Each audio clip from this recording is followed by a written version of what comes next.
We all know that South Carolina has got one of the toughest schedules in the country in 2023. But besides the Georgia game, which matchups stick out as the most difficult on the schedule? You are Locked On Gamecocks, your daily podcast on the South Carolina Gamecocks, part of the Locked On Podcast Network, your team every day. Hello, Gamecock Nation, and welcome back to the Locked On Gamecocks podcast. I'm Andrew Lyon, the host of this podcast, and you can find my written work over on Gamecocks Digest on SI.com. Thank y'all so much, as always, for making the Locked On Gamecocks podcast your first listen or watch for your team every day. We are free and available both on YouTube and wherever you get your audio podcasts daily. We are inching closer and closer to the start of the 2023 football season for the South Carolina Gamecocks.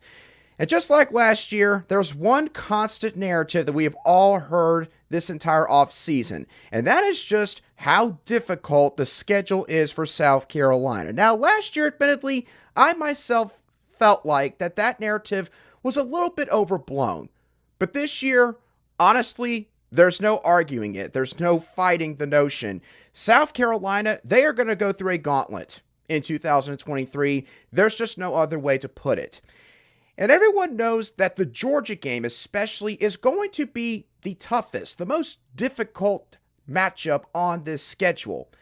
But there are other games that also stick out when you look at South Carolina's entire 2023 slate. So, for today's show, I want to go over the three toughest games outside of the Georgia game. Let's start off with the most difficult game outside of Georgia. This is going to shock a lot of you, possibly. I think the toughest game for South Carolina is the road matchup against the Missouri Tigers in Week 8. I'm not joking. I am being 100% serious here. Why do I believe the Missouri game is the most difficult game outside of Georgia for South Carolina this upcoming fall? There's a couple different factors that I think that we need to keep in mind here with the Gamecocks matchup against the Tigers. One is the recent history that we just can't deny and the impact that this could potentially have on the team's confidence coming into this game.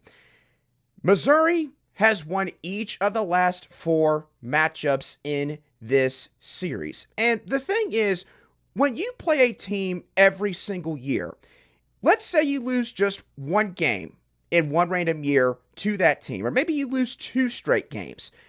At that point, especially in these circumstances, if you're a South Carolina fan, you're probably still not taking Missouri very seriously. Heck, there's probably some of you that still don't take Missouri very seriously in this conference. But when a team beats you three or more times in a row, that changes how a team's confidence is shaped when they are coming into that matchup the following year. And I'm not saying that South Carolina by any means is scared of Missouri. I'm certainly not trying to imply that. But this game has gone beyond a healthy level of respect potentially for the opponent. Now, South Carolina, they're probably confused. They're frustrated, both in the locker room and also in coaching offices, trying to figure out how on earth have we let it get to this point? How have we let Missouri beat us 4 straight years? You start to question yourself a lot. And that is where things can possibly spiral, especially if maybe you're in a series where, admittedly on paper, you are overmatched. And again, this is not that kind of series. This is unexplainable for most people. Nobody can tell you how on earth Missouri has done it 4 straight years against South Carolina, pulling off the win. But they have. And you have to imagine that that's going to impact the Gamecocks' psyche, at least to a certain degree, heading into that game. And Eli Drinkwitz, he's been a big part, admittedly, of that success. He has been the Tigers head coach in each of their last 3 wins against the Gamecocks. And he also was App State's head coach when the Mountaineers shocked South Carolina in the 2019 season. And there are some coaches in this sport that might not be good. They might just be dead average, like Eli Drinkwitz has been throughout his time at Missouri. But for whatever reason, when they face a specific team, They just know how to craft a game plan for that particular opponent. They just know how to get their team ready for that team. And that is what has happened with Eli Drinkwitz while he's been at Missouri when the Tigers have faced off against the Gamecocks. Again, I know that most people call him a dork. I know that Eli Drinkwitz, he's the one that's got his job at stake more than likely this season, not Shane Beamer. But either way you slice it, you have to tip your cap at some point, just admit that this guy has gotten you more often than not. In this case, South Carolina has yet to prove that they can beat Eli Drinkwitz. And that, again, that's going to play a factor in this game. It just seems like that Eli Drinkwitz, he knows what he has to do when South Carolina's coming up on the schedule.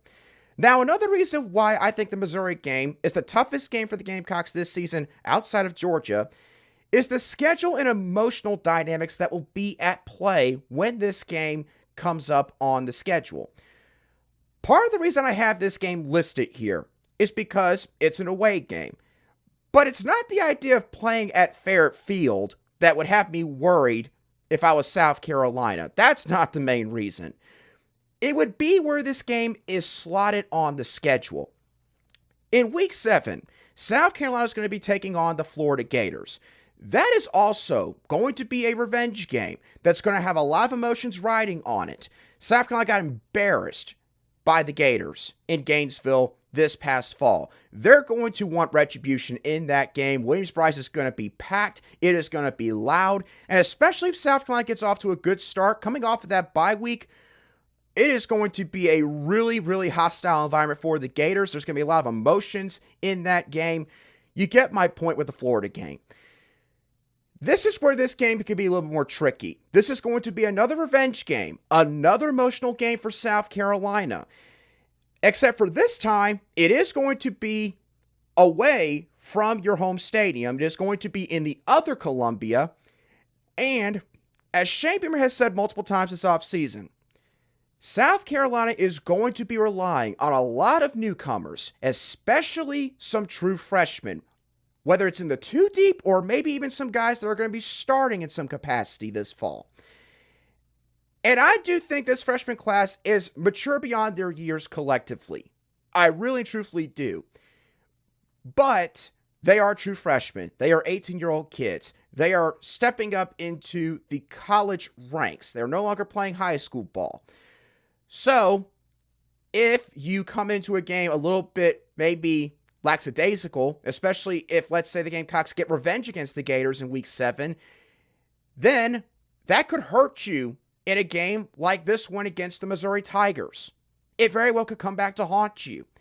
So, I just do not like where this game is slotted whatsoever, considering the game that's taking place before the Missouri game.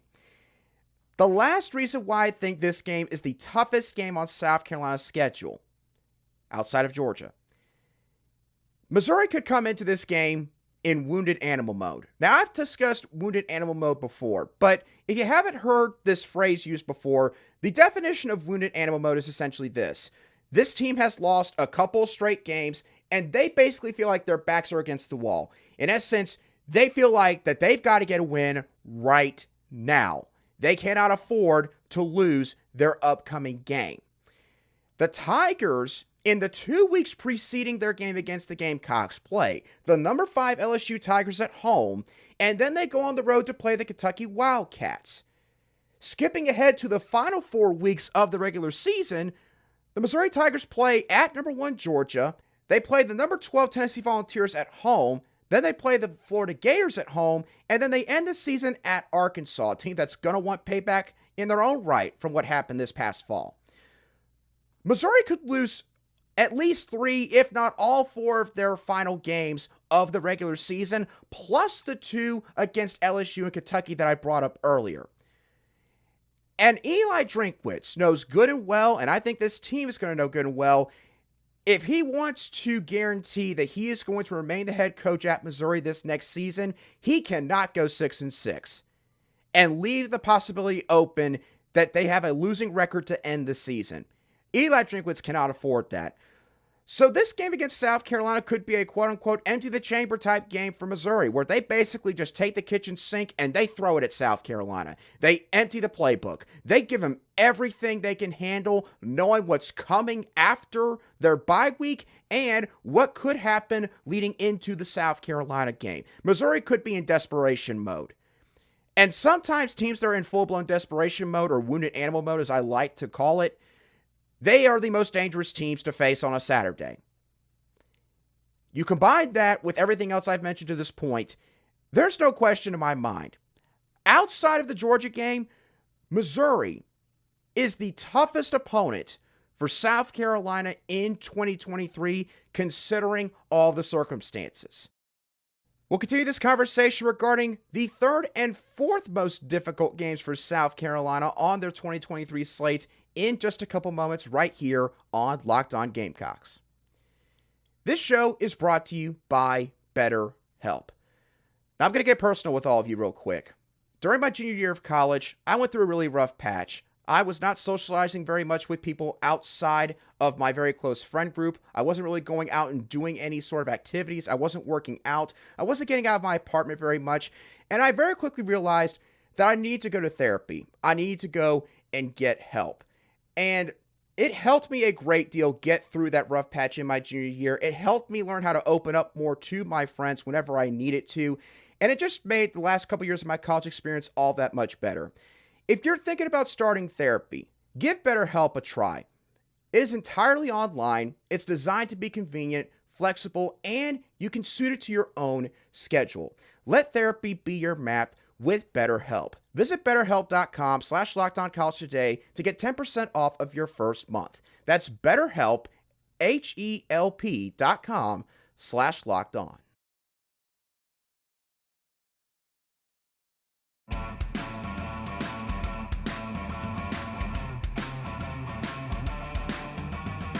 Welcome back to this Tuesday edition of the Locked On Gamecocks podcast, where we cover your South Carolina Gamecocks every single day in just 30 minutes. And as always, thank you to all of you everydayers for making the Locked On Gamecocks podcast your daily watch or listen for your South Carolina Gamecock sports coverage. We're going to continue our conversations regarding South Carolina's schedule on tomorrow's show when we dive into why Kentucky is the biggest trap game for South Carolina in 2023, not Mississippi State. We'll touch on that in more detail on tomorrow's show right here on Locked On Gamecocks. But let's get back to the most difficult games for South Carolina this upcoming fall, continuing our conversation with the third most difficult game, which I think is going to be the Gamecocks rivalry game against the Clemson Tigers in Week 13. Now, the first reason why I have Clemson slotted here, it kind of goes along with one of the factors I mentioned with the Missouri game, the schedule dynamic. Because before the Palmetto Bowl is even going to take place, South Carolina is going to match up with one of the most physical teams in the SEC in Week 12 in the Kentucky Wildcats. A team that is going to try to establish the line of scrimmage and isn't afraid to make their game against you a rock fight. So South Carolina, they're going to have to deal with Devin Leary. They're going to have to deal with a pretty solid receiving core. A running back in Ray Davis that might not quite be Chris Rodriguez Jr., thankfully, but he's still a pretty solid back. And of course, the Kentucky Wildcats defense has been one of the best defenses in this conference for the past several years. That's not going to be an easy task playing that game the week before your annual rivalry matchup with the Clemson Tigers, who, by the way, get to play North Carolina the week before their game against South Carolina. Doesn't exactly match up in terms of the opponents both teams are facing, but I digress on that. The other reason why this game is one of the most difficult games of the season is there's going to be a lot of pressure riding on this game. There's obviously the inherent pressure considering the fact that this is a game that decides state bragging rights for an entire year. And the coaches clearly feel that, the players feel that, and the fans bring the energy. So both teams feel that pressure coming into this kind of game. But both teams also have their own kind of unique pressure that the other team is not going to be feeling heading into this contest.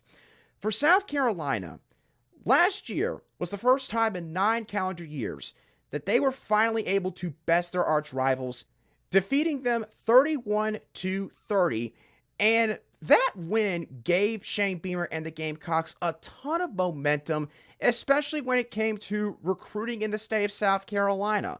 It made it a lot easier, I think, to land guys like Cam Pringle, like Josiah Thompson, especially like a Blake Franks, a Mazio Bennett, who at the time was still considering Clemson. It made in-state recruiting way smoother for South Carolina, and it also sent the message to not just the state, but the entire region and the rest of the country, that South Carolina was tired of being beaten and battered and basically just tossed around like a rag doll in this rivalry, and that was no longer going to be the case. It's also incredible considering the fact that it happened in just Shane Beamer's second year here in Columbia. But despite me saying all of that, there are going to be people out there, especially those up there in the upstate, that will believe that last year's win was a one-off. And there'll be pressure on the Gamecocks, whether it's fair or not, to validate last season's win by winning again this coming November, to prove that the gap between them and Clemson is either gone or at the very least is very minimal at this point in time.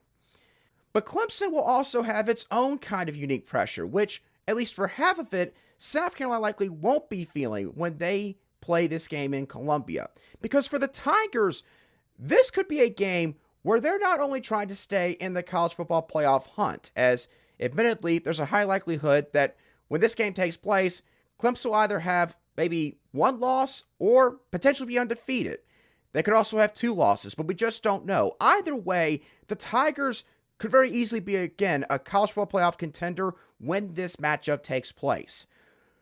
But the other kind of pressure that this coaching staff, particularly the head coach, is going to feel coming into this game feels like a legacy game for Dabo Swinney.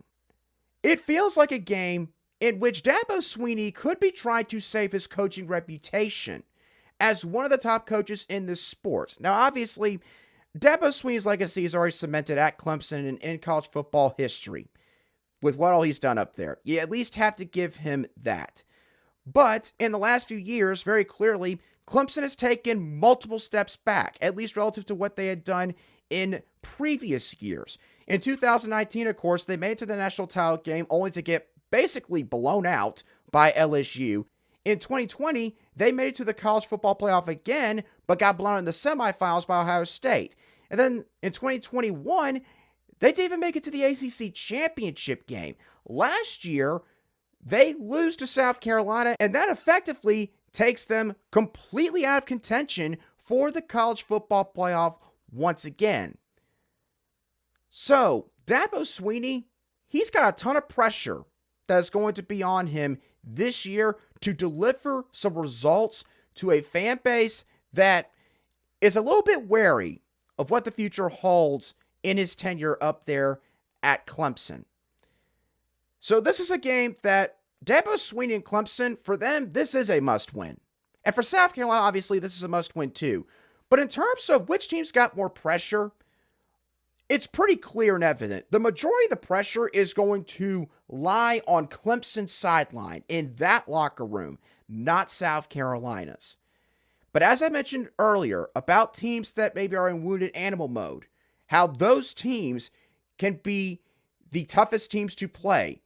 Those could be the toughest matchups.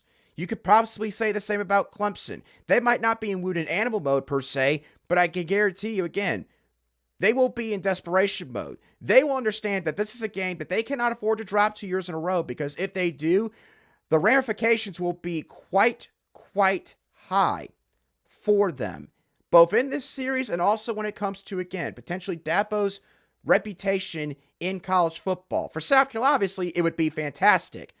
But that's why this game is going to be so tough, because you know you got an opponent that's going to come out swinging. And they're going to come out swinging for 60 minutes. There's no way that those guys are going to lose lying down. So for that reason, this game, in my opinion, is the third toughest game for South Carolina in 2023. We'll come back in just a couple of moments to discuss the final game on today's show, the fourth toughest game for South Carolina this upcoming fall. Before we touch on that, today's show is also brought to you by FanDuel. Football season is getting ready to kick off in just a couple weeks, and FanDuel is giving you the chance to win all season long. Because right now, when you bet on a Super Bowl winner, you can get bonus bets every time they win in the regular season. Just pick any team, literally any team, to win the Super Bowl, and you'll get bonus bets for every victory. You can pick the Arizona Cardinals to win it. You can pick the Chicago Bears to win it. But what about the biggest feel-good story in the NFL right now, the Detroit Lions? The Lions are listed at plus 2,100 odds to win the Super Bowl. A lot of people think that the Lions are going to make it to the playoffs this year. You can make a lot of money on these guys, and you could use that extra money on bonus bets like spreads, player props, over-unders, and more. So visit FanDuel.com/LockedOn and start earning bonus bets with America's #1 sportsbook. That's FanDuel.com/LockedOn. We've talked about the Missouri Tigers. We've talked about the Clemson Tigers. And there's no need to obviously talk about the Georgia Bulldogs because everyone understands that game. But the fourth most difficult game for South Carolina in 2023, it is their road game against the Texas A&M Aggies in Week 9. There's a few different reasons, obviously, for this game being listed here. One, this game is taking place in the dreaded back half of a back-to-back road stretch a little over halfway into the season. Talked about it earlier, the Gamecocks are playing the Missouri Tigers in Week 8 on the road, and the following week, they'll be heading to College Station to take on the Texas A&M Aggies, a team that is going to be coming off of a bye week. And the Aggies are going to be looking for revenge against South Carolina, who ended their winless streak against Texas A&M this past fall in Williams-Brice. And that was also a game that, in a way, sent Texas A&M's season spiraling downward from that point on. So especially for the players that are going to be coming back this fall for the Aggies, they're going to have this game circled. No question about that. You look at it from South Carolina's standpoint, going back to the Gamecocks real quick. This game is also coming off the heels of two emotional revenge games in Florida and Missouri. Emotions are going to be drained by the time you get to Texas A&M. It's, again, the second straight road game for South Carolina. And you just have to wonder, honestly, how much energy they're going to have by the time this game takes place, considering the games they're playing in the 2 weeks preceding this contest. It's a very fair question to ask. And again, South Carolina is going to be relying on a lot of newcomers, a lot of new faces, and a lot of true freshmen to help them out this year. So, the magnitude of those factors only increases tenfold when it comes to games like this. Also, when talking about the Aggies and in terms of what they could do this year, I think that this offense is just going to be better under Bobby Petrino. That's, of course, assuming that Jimbo Fisher's going to finally get out of the way, allow Bobby Petrino to call plays offensively without getting involved, without meddling too much with the game plan. And the Aggies also return a lot of production defensively, especially in the secondary and also along the defensive line. Now, I'm not the biggest DJ Durkin fan in the world, both for what, of course, happened with that one Maryland player many years ago, but also just because I feel like, honestly, he's a bit overrated as a defensive coordinator in college football. I think he's a fine coordinator, but I really truly don't think he's a difference maker. Not like a Bobby Petrino is on the offensive side of the ball. So you combine all of that together, the return production they have, the likely change of the guard when it comes to offensive play calling, the fact they have this game at home, they're coming off a bye week, and the Aggies are going to be looking for revenge. Honestly, the more I talk about this game, the more you could possibly argue this game should be higher up on the list. But either way, I've got this game slotted fourth out of the most difficult games that South Carolina is going to have to deal with this upcoming fall. What are your thoughts on the most difficult games for South Carolina in 2023? Do you think that I nailed my selections on today's show, or do you think I'm dead wrong? Do you think there's some other games that I should have brought up? No matter what you think, let me know your thoughts down below in the comments section if you watch today's show on YouTube, or shoot me a direct message on Twitter at @aline_SC if you listen to today's show on an audio podcast app. Once again, thank y'all so much for tuning in to today's show. Have a great rest of your Tuesday, and I'll be sure to catch y'all on the next show of the Locked On Gamecocks podcast.